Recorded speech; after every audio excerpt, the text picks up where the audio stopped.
สบายดีทุกคนมื้อนี้ก็กินคั่วหน่อไม้ใส่ก้านถูนเด้อทุกคนแล้วก็ซีนหมูหมักน้ำมันงาเนาะทุกคนมากินนำกันเด้อหากออกผัดแล้วๆเนาะทุกคนแล้วใหม่ๆยังร้อนๆอยู่เลยยังออกอายซุ่งๆหอมทุกคนลองเฮ็ดกินเบิ่งเด้อทุกคนเด้อผัดก้านถูน ถ้าบ่อยากใส่หน่อไม้ก็ได้เด้อทุกคนผัดใส่ไก่ใส่หมูได้หมดทุกคนแซ่บสบายดีมากินน้ำกันทุกคนมื้อนี้ก็มีผัดก้านทูนแล้วก็ของว่างอิหยังก็มีข้าวต้มมีสาลีเนาะมื้อนี้นะ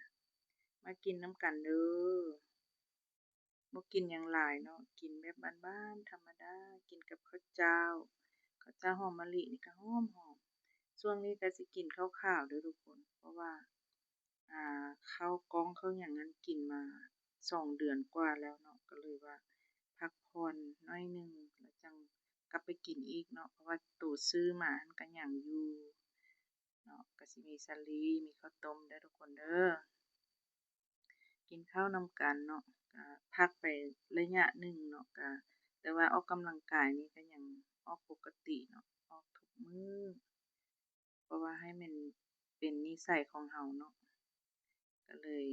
อาหารการกินก็ยังควบคุมอยู่เป็นหวานเป็นมันเป็นทอดเป็นอิหยังนี่ก็ยังบ่กินเนาะแต่ว่าแป้งนี่ก็สิแม่นแป้งข้าวนี่แหละแป้งข้าวเจ้าขาวนี่แหละเนาะก็สิกินอยู่ตอนสวยคาบเดียวเท่านั้นเนาะเพราะว่าตอนเช้าหั้นก็สิบ่ได้กินเนาะตอนแลงก็บ่ได้กินตอนแลงหั้นก็สิกินพวกนึ่งผักบ่หรือว่า บางมื้อก็กินแก้วมังกรจั่งซี้เนาะแล้วก็ต้มไข่บางมื้อก็บ่ได้กินเนาะก็แล้วแต่อารมณ์แล้วแต่อยากเนาะบางเทื่อก็กินแต่น้ำแล้วก็ฮอดเวลานอนแล้วก็นอนเลยเนาะเพราะว่าข้อยจะเป็นคนตุ้ยง่ายแล้วก็อ้วกง่ายอะนะทุกคนกินอิหยังก็ตุ้ย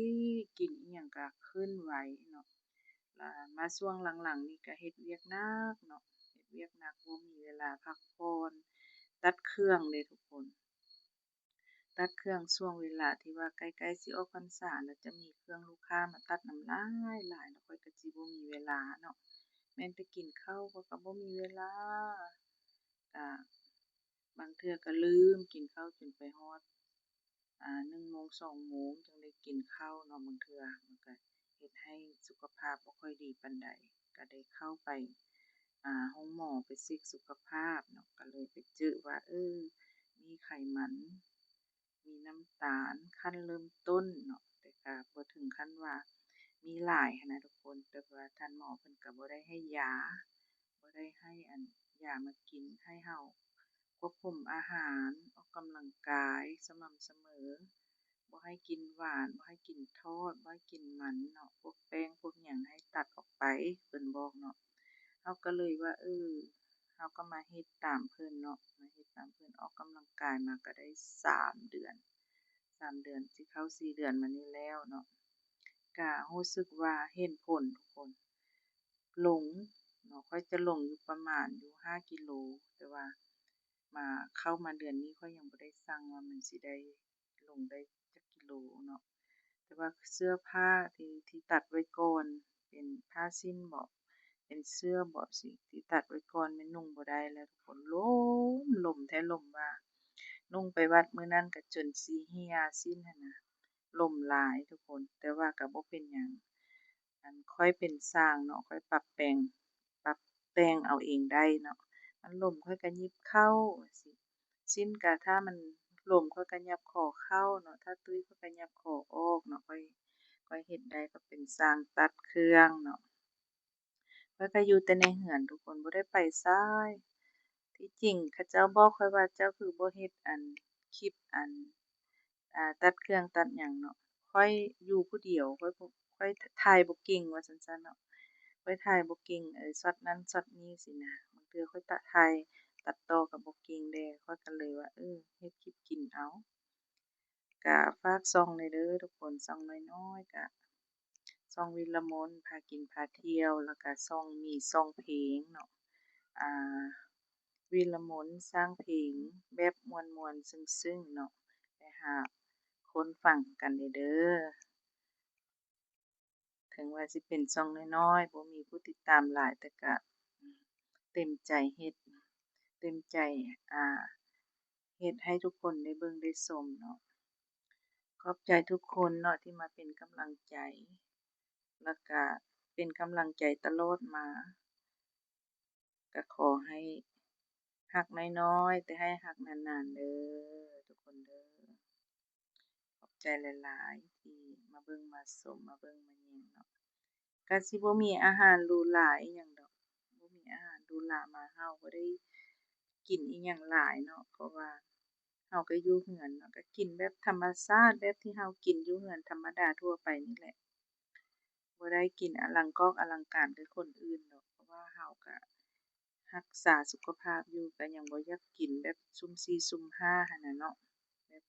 กินแบบบ้านๆธรรมดาไปเนี่ยก็เป็นกำลังใจให้แหน่ทุกคนเอ้ยก็อยากเฮ็ดเนาะญ้อนความมักความรักเนาะอยากเฮ็ดอยากเป็น Creator ก็ขอโทษขออภัยเด้อทุกคนเด้อที่เว้าหลายเนาะกินแบบบ่สุภาพกินแบบมุมมามก็ขอโทษขออภัยเด้อทุกคนเด้อที่เบิ่งแล้วบ่จบบ่งามหั้นนะก็บ่เป็นหยังเนาะก็ให้อภัยแหน่แล้วก็ติชมได้บ่เป็นหยังเนาะแต่ว่าผู้ติดตามบ่หลายก็เต็มใจอยากเฮ็ดนะบ่มีคนเบิ่งก็ยังอยากเฮ็ดนะทุกคนบ่มีคนเบิ่งบ่มีคนอันนั้นก็ยังอยากเฮ็ดเนาะเราก็คนธรรมดานี่แหละก็เฮ็ดไปเรื่อยๆเนาะทุกคนเนาะเป็นกำลังใจให้เด้อมากินข้าวนำกันได้กินข้าวมื้อนี้บ่ปากบ่เว้าตักใส่อยู่คืออย่างเดียวทุกคนเพราะว่าหิวมื้อนี้หิวข้าวหิวแรงหิวแท้หิวว่ามื้อนี้นะเพราะว่าบ่ได้กินแต่เช้ามาเนาะเราก็ตอนช่วงเราก็มาจัดประมาณบ่ายโมงพู้นแหละกินแล้วก็แล้วแล้งเลยแล้วแล้งเลยกินก็มีแต่กินน้ำเนาะบัดนี้กินน้ำแล้วก็คันมีผลไม้ก็กินแก้วมังกรแล้วก็มักสีดาแล้วก็พักผ่อนบัดนั้นกินแต่น้ำแล้วก็นอนเนาะหรือว่ามีน้ำเต้าหู้เราก็กินน้ำเต้าหู้บ่มีแล้วก็แล้วน้ำถั่วน้ำหยังก็ได้เนาะแต่ว่าก็บ่ค่อยอยากนะช่วงนี้กินหลายแล้วบ่อยากกินน้ำถั่วหั้นนะน้ำเต้าหู้เต้าหยังนั่นน่ะเพราะว่าเฮ็ดเองกินเองเราเฮ็ดเราก็เลยว่ากินเท่าที่มีหั้นแหละเนาะไปแล้วเด้อทุกคนเด้อขอบใจที่รับชมบ๊ายบายเจอกันคลิปหน้าช่องวิรมนพากินพาเที่ยวเด้อบ๊ายบาย